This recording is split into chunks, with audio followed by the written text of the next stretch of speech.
It depends on the day, actually.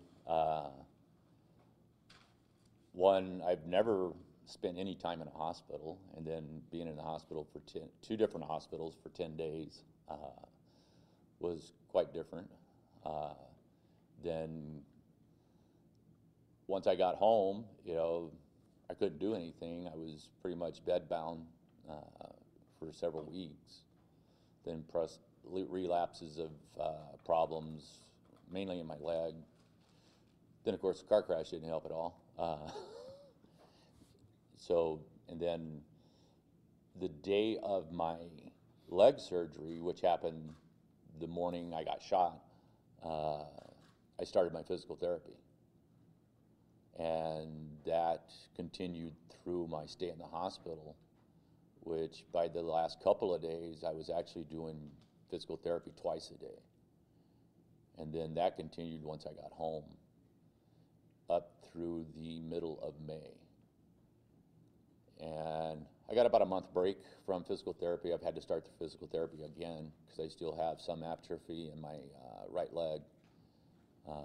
Plus there's other issues where I'm probably looking at another surgery here in the near future, which will put me down, they say, a week, so I figure 2-3 days.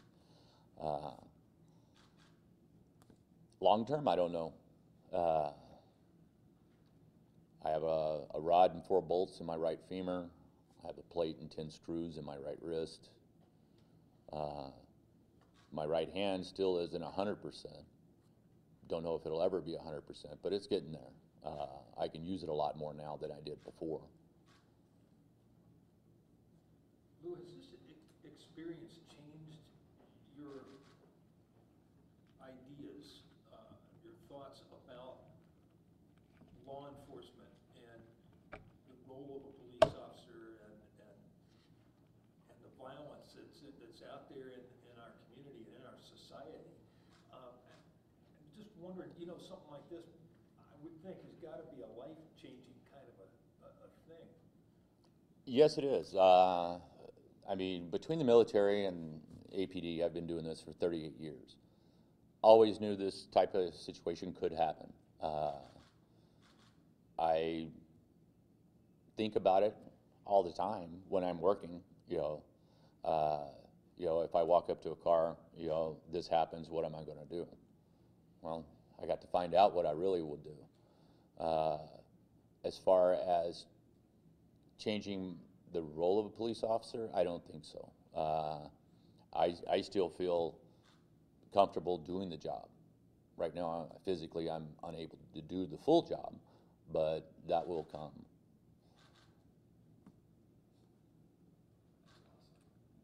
What was it like for you to kind of just re-enter and be back?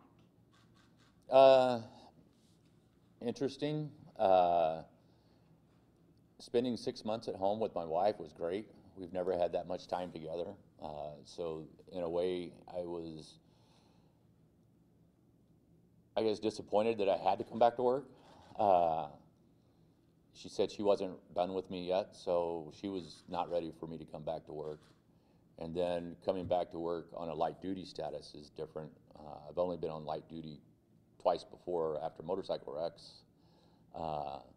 I'm used to going out, getting in a police car, going out, enforcing the law, taking calls, and I can't quite do that yet. So there's mixed feelings about about coming back to work.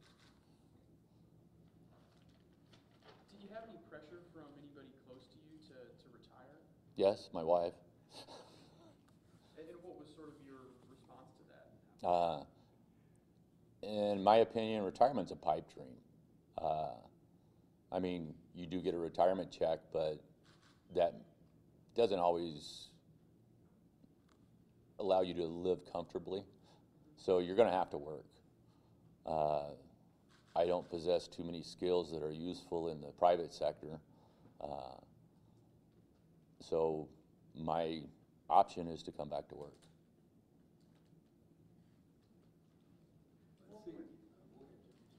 What went through your mind with the Rio Rancho shooting and the question of violent people being released, easily getting their release?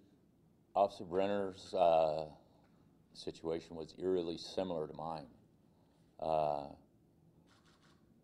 From what I understand, he was shot twice. I was shot 4 times. I survived, he didn't. I don't know the particulars of his wounds compared to mine, but it was a lot similar to mine, given both of us dealt with career criminals with violent pasts.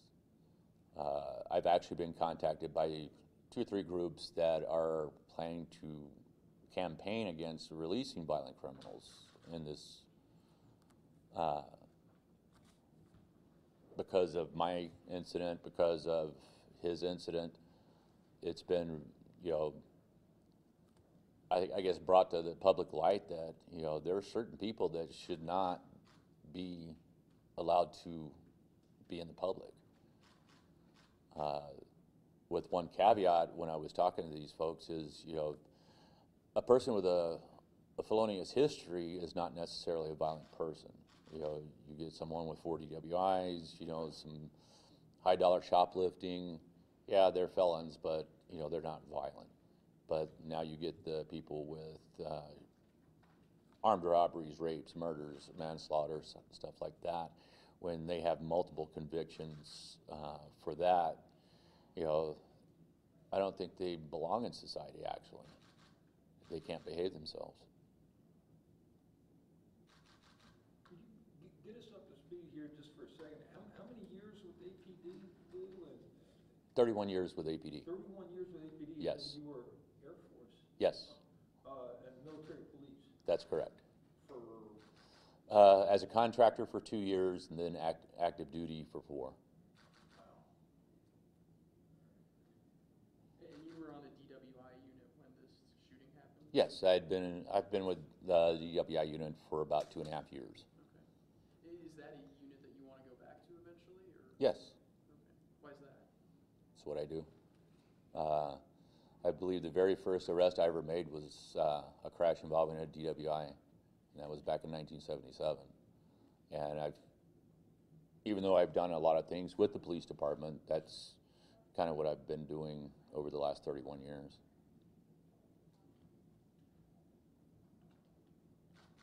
Why was it so important for you to come back? It was told to me that while I was in the hospital, that I would probably not be able to come back due to my injuries. I don't know if it was just the challenge of coming back, or if that, I mean, that's what I enjoy doing. I've been a police officer most of my, well, all of my adult life. I have a son that's now with the sheriff's department. My youngest daughter has just been selected to start the police academy in August. She's a PSA right now. So it's kind of, I guess what you could say it's in the blood. Although my wife threatened to have a blood transfusion done. I mean, it's what I enjoy. And I enjoy being a police officer. I think it's a very honorable profession. The DWI realm, I mean, it's obvious New Mexico does have an issue with it. I don't think it's more of an issue than any other state in the union, but it's something I enjoy doing. And I'm fairly good at it, I think.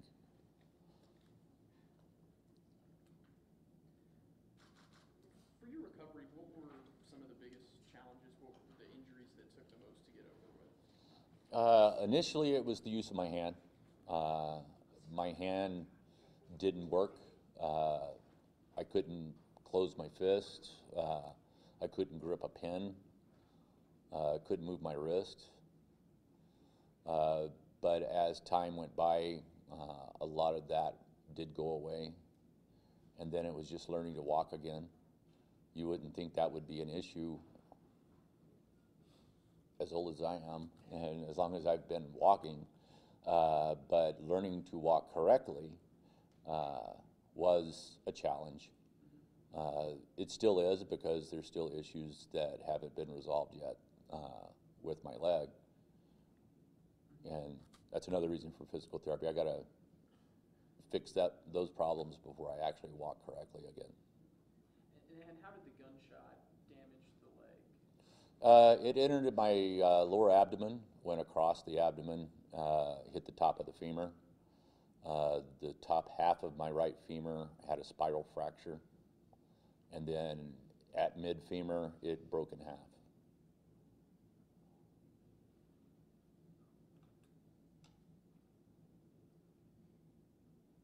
What would you say has been your biggest struggle since the accident? Not being able to do things I normally do. I've had to call on family and friends to do chores around the house because I physically can't lift what I used to lift because of my injuries. That'll come back in time, I'm sure. Not being able to go fishing, that hurt. My wife won't even let me have my boat back yet. So, because I had to move my boat off my property because it was in the way when I was in my wheelchair. And physically, it's just dealing with pain. That's something I deal with daily, usually all day long, but in varying degrees. Everyone good? You guys know what you need? You had mentioned the traffic accident. How's your wife doing? Better. She still has a lot of neck and back issues from the wreck. She sees a doctor once a week. I see one doctor once a week. I see another doctor every 6 weeks. I see another doctor every 4 weeks. So now that I'm back to work, the first half of my day is usually court. The second half of the day is usually doctors or physical therapy. So I am able to do some work here when I'm not in court or at a doctor's office. I've never been to a doctor so much in my entire life. How many surgeries have you had? 2. I've had one on my leg and one on my wrist, and I should find out here in a week or so if I have to have the surgery on my knee. What's the time frame for how soon you could return to active duty?